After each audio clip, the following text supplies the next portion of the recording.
Nigeria, a country of more than 220 million people, split almost evenly between Christians and Muslims. But in recent years, a powerful question has echoed across global media, political stages, and social networks. Are Christians being deliberately targeted and persecuted in Nigeria? US President Donald Trump says yes. He went as far as threatening to go in guns blazing to stop what he calls the massive killing of Christians. Others call it genocide. But how true are these claims? Tonight, we investigate what's fact, what's political, and what remains a painful, complicated reality. For months before Trump's statement, politicians and activists in Washington had been arguing that Islamist militant groups in Nigeria were systematically hunting Christians. TV host Bill Maher claimed Boko Haram had killed over 100,000 Christians and burned 18,000 churches since 2009. Senator Ted Cruz repeated similar numbers, calling it persecution, though not genocide.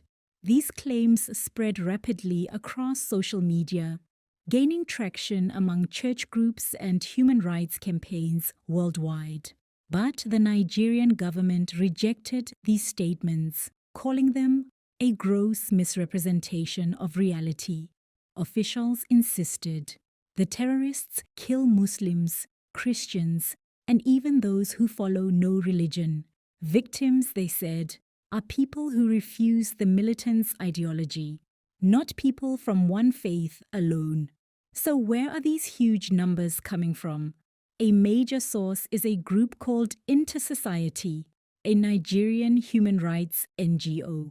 Their 2023 report said that over 100,000 Christians had been killed since 2009. But when researchers, journalists, and the BBC examined the report closely, there were problems.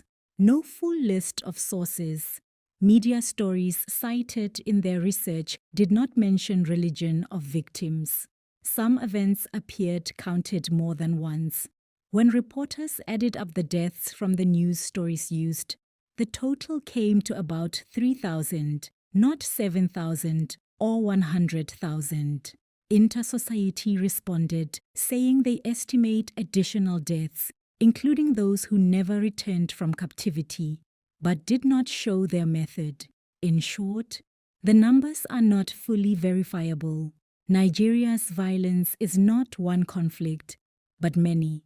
Boko Haram and ISIS West Africa operate mainly in the northeast, a majority Muslim region. They attack villages, government posts, and yes, religious communities. But there are other groups too: Fulani herders, local militias, armed bandit gangs. Here is where the story becomes more complex. Fulani herders are mostly Muslim, but their clashes with farming communities are often tied to land, drought, and resources, not religion. Both Christian and Muslim villages have been attacked. Security analysts warn calling these conflicts religious oversimplifies what is actually political, economic, and ethnic. Groups like ACLED, which specializes in tracking conflict globally, give a different perspective. Since 2009, about 53,000 civilians have been killed in political violence. That includes both Christians and Muslims.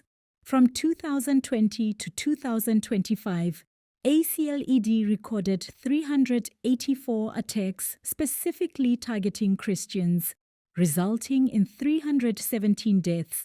That is tragic, but far lower than the tens of thousands being claimed online. Here is the nuanced reality. Yes, Christians in Nigeria are attacked. Yes, some militants deliberately target churches. Yes, some Christian communities feel abandoned and unprotected. But also, most victims of jihadist violence are Muslims. Not all conflicts are religious. Many are territorial or economic. The highest death claims are not backed by transparent data. This is not a simple story of one religion hunting another.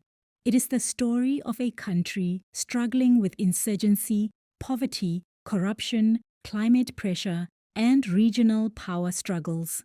In times of fear and conflict, narratives spread fast.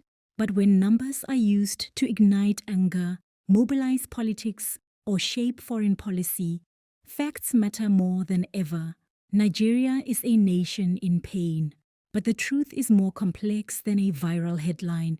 If we want peace, we must first understand. Research sources: BBC Africa, ACLED, Open Doors, Nigerian Security Reports. Thank you for watching. If you'd like a follow-up episode breaking down Boko Haram, Fulani herders, and the real roots of conflict in Nigeria, comment deep dive below.